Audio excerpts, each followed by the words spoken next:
Hello friends, मैं doctor Gargi Kaul आप सभी का अपने यूट्यूब चैनल पे हार्दिक स्वागत करती हूँ। फ्रेंड्स, मैं लेडी डॉक्टर होने के नाते सोचती हूँ कि लेडी के जीवन के हर पड़ाव के बारे में आपको जानकारी दूँ। औरत का जीवन स्टार्टिंग से लेके एंड तक मेजर 3 पार्ट्स में डिवाइड होता है। पहले वो बच्ची होती है, फिर उसमें जवानी के सिम्टम आने शुरू होते हैं और एंड में वो जिसको कहते हैं कि ओल्ड एज, बुढ़ापा आना शुरू हो जाता है। तो ये सारी गेम फ्रेंड्स जो डिपेंड करती है वो हमारी बॉडी के हॉर्मोन्स पे डिपेंड करती है। तो औरत की एज में एक सबसे मेजर पार्ट होता है मेंस्ट्रुअल साइकिल का शुरू होना। मेंस्ट्रुअल साइकिल का शुरू होना इंडिकेट करता है कि जो गर्ल है वो मैच्योर होना शुरू हो गई है, उसमें जो एग्स हैं वो राइप होना शुरू हो गए हैं और वो ग्रेफिन फॉलिकल से निकल के रप्चर होके वो सक्षम हो गई है कि वो एक प्रेग्नेंट वुमन बन सके। तो आम तौर से लेके 8 साल से लेके 45 ईयर्स तक जो एज होती है वो रिप्रोडक्टिव एज कही गई है और उसके बाद में मीनोपॉज स्टार्ट होता है। कई लेडीज़ में बहुत छोटी सी उम्र में मीनोपॉज हो जाता है, जैसे कि 30 या 35 साल की उम्र में, तो उसको हम कहते हैं प्रीमेच्योर मीनोपॉज। और जब 40 की उम्र में होता है तो उसको अर्ली मीनोपॉज कहते हैं। वास्तविक जो एज होती है वो 45 साल के बाद शुरू होती है। क्योंकि हॉर्मोन्स के कारण ही, ईस्ट्रोजन प्रोजेस्टेरोन के कारण ही ये सारी चेंजेस बॉडी में चलती हैं। तो ईस्ट्रोजन का लेवल धीरे धीरे कम होना शुरू हो जाता है। तो लेडी की बॉडी में जो जो चेंजेस आती हैं आज मैं उन्हीं पे चर्चा करूँगी। सबसे पहले मैं लेडी के वल्बा पे जाऊँगी कि लेडी के जेनिटल ऑर्गन्स में क्या क्या चेंजेस आती हैं। जो वेजाइना होती है वो ड्राई होना शुरू हो जाती है। दैट मीन्स जो नेचुरल सक्रीशंस होती हैं वो उसकी कम होनी शुरू हो जाती हैं। उसके बाद में जो प्यूबिक हेयर्स हैं उनका जो कलर है वो ब्लैक से ग्रे में टर्न होना शुरू हो जाता है और ड्राइनेस के कारण जो वेजाइनल ओपनिंग है वो कॉन्स्ट्रिक्ट होनी शुरू हो जाती है और सेक्सुअल अर्ज लेडी में ख़त्म हो जाती है। इसके साथ साथ लेडी कुछ ऐसे सिम्टम्स प्रेजेंट करती है जैसे कि उसकी बॉडी में एकदम पता नहीं क्या हो गया है। घर वाले ऐसा बोलते हैं कि यही लेडी इतनी अच्छी थी, इतनी डिसेंटली बिहेवियर करती थी, और जब हमारे पास वो लेके आते हैं तो कंप्लेंट होती है कि मैम देखो इनको क्या हो गया। ये ऐसे प्रेजेंटेशंस नहीं देती थी। तो फ्रेंड्स, मैं आज आपको बताऊंगी कि लेडी के पीरियड्स बंद होने के कारण उसका जो मूड्स हैं वो स्विंग होने शुरू हो जाते हैं। उसकी स्किन जो होती है ड्राई हो जाती है और रिंकल पड़ने शुरू हो जाते हैं।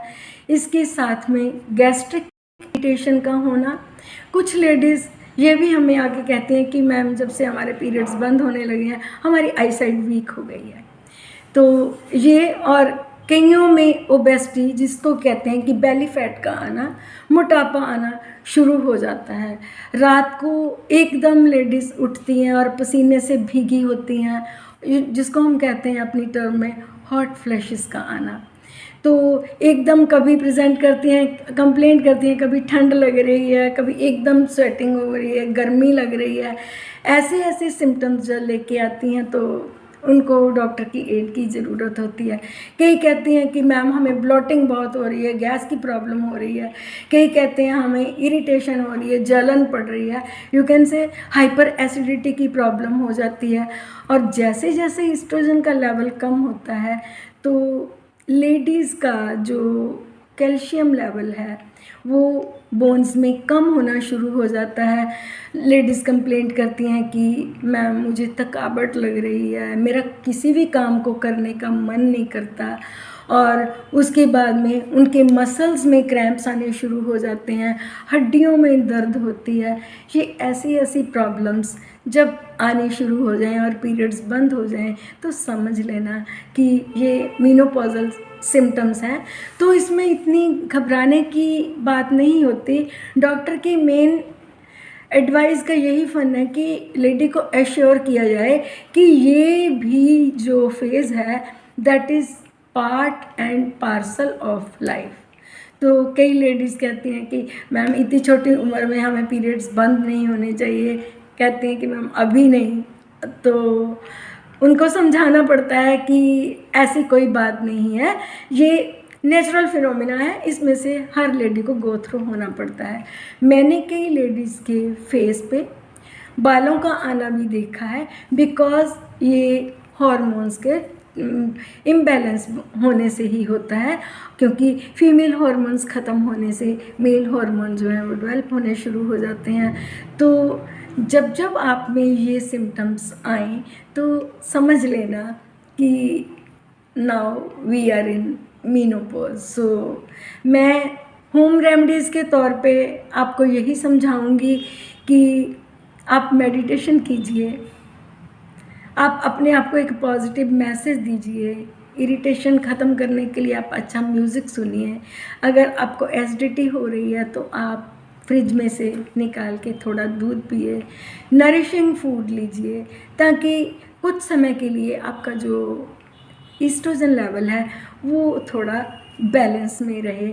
और पानी ज़्यादा पीजिए क्योंकि डिहाइड्रेशन होने से रिंकल्स पड़ते हैं। और इसके साथ साथ आपने ऑस्टियोपोरोसिस से बचने के लिए दूध ज़रूर लेना है, आपने कैल्शियम लेना है, धूप में जाना है, विटामिन डी का मेटाबॉलिज्म प्रॉपर हो कि कम से कम आप दिखें तो यंग ना। पीरियड्स तो बंद हो गए कोई बात नहीं, लेकिन आपके अपने लिए ये अच्छी डाइट लेना, अपने लाइफस्टाइल को बदलना, ये बहुत इम्पॉर्टेंट है। तो आई होप सो आपको मेरे द्वारा दी गई जानकारी अच्छी लगी होगी। मैं आपके साथ फिर एक अच्छे टॉपिक के साथ बात करूँगी। अगर आपको मेरे द्वारा दी गई जानकारी अच्छी लग रही है तो काइंडली मुझे सब्सक्राइब करें। Thank you very much for watching my video.